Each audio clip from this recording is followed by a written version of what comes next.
Hey beauties, welcome back. Welcome back to another video. I want to say thank you guys so much for tuning back in.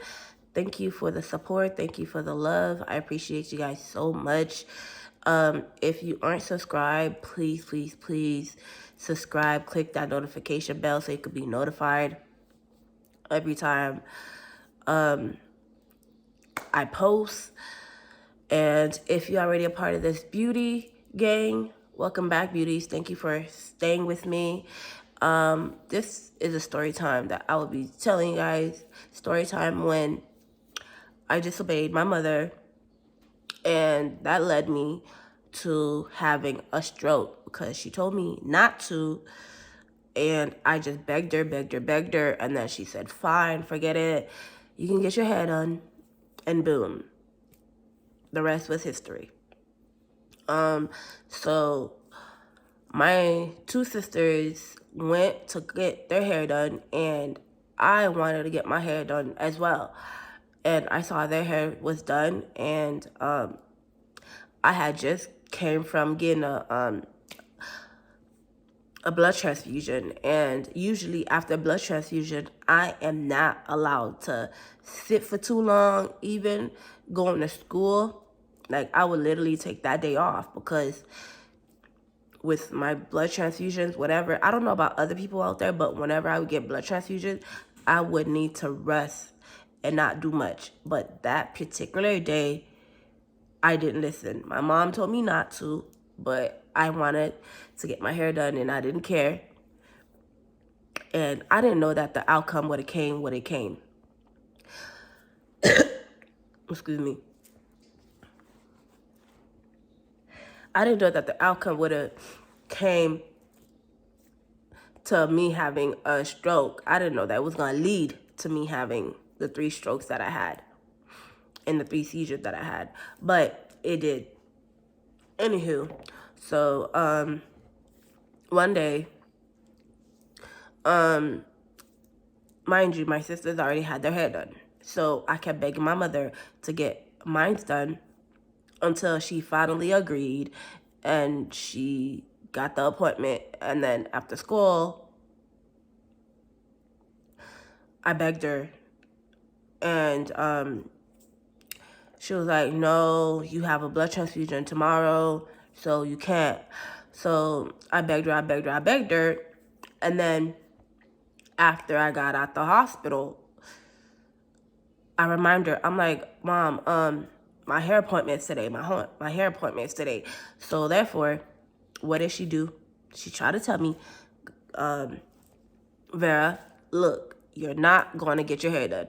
But me,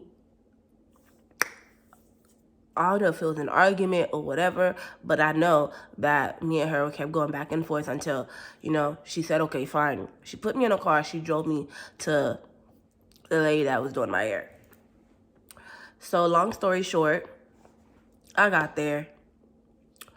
I sat there, and to this day, it's like I have this bald spot back of my head that reminds me of that. To this day, I think about that day where I got there, and I was like in pain. When I say I was in pain during the time I was getting my hair done, I was in pain. Like, when I say pain, I was in pain. Like, I couldn't sit still. None of that. I kept getting up to, like, stretch, use the restroom and stuff like that. But that still wasn't good enough. And I was getting, like, my hair was, like, it was, like, medium to small. That was the size of it, like, medium to small. And I will post a picture of my stroke photo at the end of this video. If you can't look at graphic photos, some people don't have the stomach to see it. I warned you, it's not for you. But if you don't have an issue with seeing stuff like that, then have at it. You're welcome to look at it if you want to at the end of the video. So I kept getting up, and I kept like getting up to stretch, and I kept getting up to use the restroom, but that wasn't good enough. And it was like, what, It was like 9 something going to 10. And I told her, I was like, all right, I'm done. So I called my mother and I told her to come pick me up. I was in major pain. When I say major pain, mde gen pile douleur jou sa. Mind you, bon, mte di li patap voye pour mal pen. But mte we de lot sem yo fin pen. Mte we jan tèt yo te bel, and I wanted tèt mwen pou mte bel. But mte ka chwazi yon lot jou pou mte ka pen, but mte chwazi jou apre m fin pran sa. E sak problem nan, m fin pran sa, m paret la ka m pa couche, m just ale, m chita, m fe presque toute journée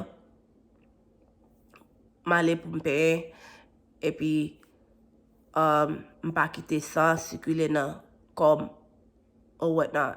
So I was like, I'm taking a major douleur. So l'elle fait 9 combien et laisse ça les maman me dit maman pour venir pick up moi. L'elle vient pick up moi, il pas même occupé. Mind you, me dit maman que me douleur, but il pas occupé parce qu'elle te dit non. L'elle t'a parlé là, pas de blé. So, like, the fact that I disobeyed her, it's like, l'elvin pom la,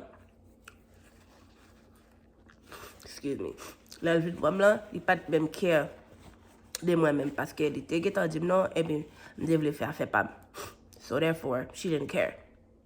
So, et après, m'vin entre dans machine là, et puis, ma tak mwen te la tout, ma tak mwen te gen pour la loi mat. You know, mna machine nan map kriye ensemble avec tout douleur, mam pa occupé parce qu'il te getan dim non. So, nan tête pal, she thought like I was faking it. So, she went to Walmart, mwen nan machine nan map kriye, c'est après, le yo tourne, li wè ke map kriye, et puis,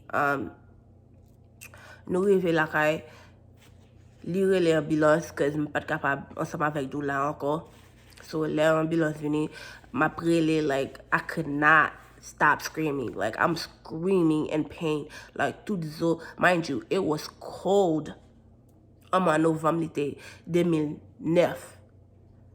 Mois novembre. M'te gen, m'te 16 ans? Yeah, m'te 16 ans, m'te fait stroke. En mois novembre, l'été, m'pas sonje ki date exactement, but m'konne c'était novembre, l'été. Et puis, let me feel like I c'est just really my really like I'm crying, screaming in pain. Ambulance they're trying to calm me down and they're trying to keep me to like take deep breaths because it's like when you're yelling and screaming, the pain gets worse. Excuse me. But when you're like trying to control your breathing, it like helps in a way. I don't know if that makes sense. So therefore, when they came, I tried to control my breathing. Like I was doing exactly what the paramedics were telling me. I get to the hospital, I'm still screaming, I'm still crying in pain. I'm l'hôpital là, m'a prele, m'a crié, même douleur, like, pas grand, yo ba ma première dose of médicament ça pas travail. Yo ba ma l'autre dose, li pas travail. Et puis c'est après, all I remember is, I'm like on this side and my mom is like right here next to me, like right by the bedside. Mind you, douleur a pas jam calmé, li pas jam diminué. Malgré yo ba médicament. I'm still gen même douleur, I'm still gen même problème là. C'est après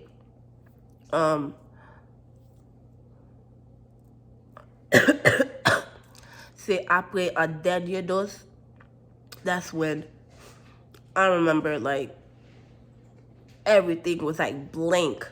Like après ça m'pas songe rien après. Dernier dose yo te bon, m'pas songe rien après.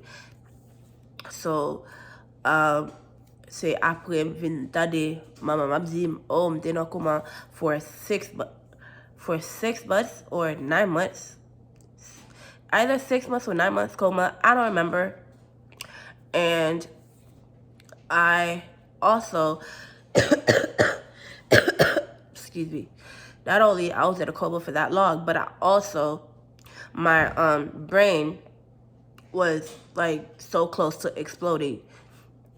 I remember so well, like I was laid up in that hospital bed, like I felt like I was gonna die. Like, I saw death. I didn't, it's not that I felt it, I saw it.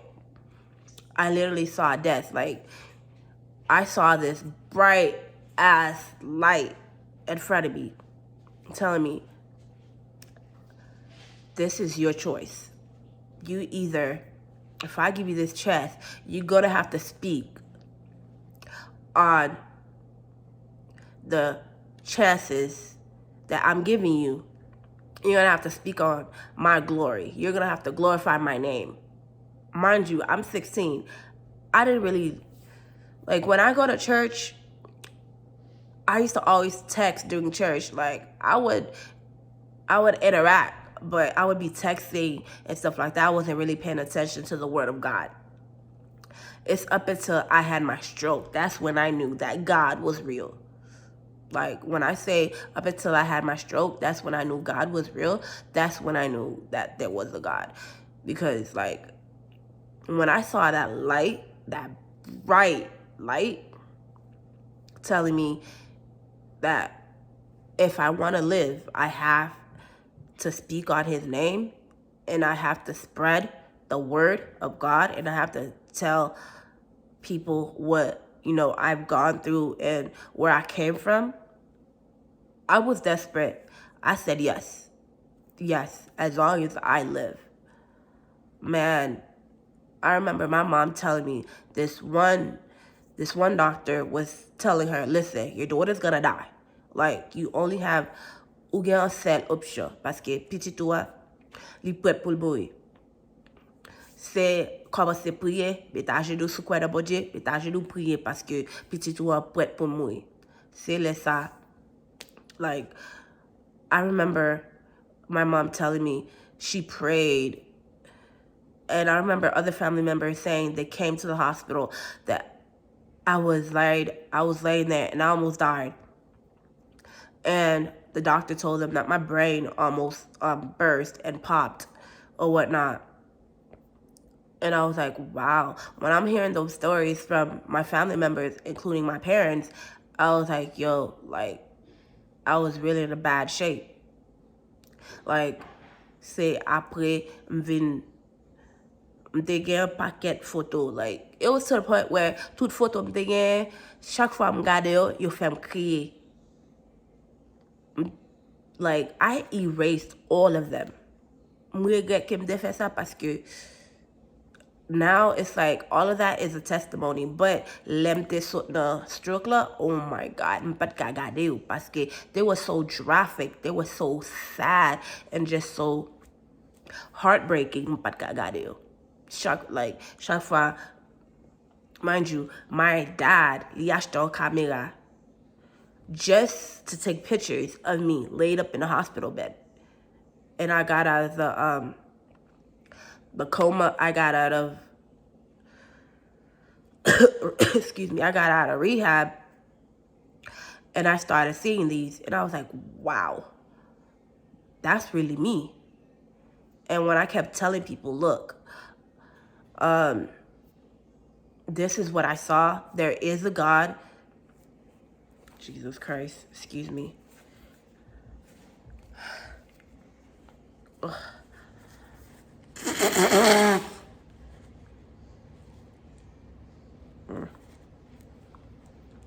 I'm sorry, guys. When I kept... I'm sorry, y'all. I'm sick. So, lem ma pede gade photo yo, chaque fois m gade yo, m kriye, m pat ka gade yo anko. Like, me fasil.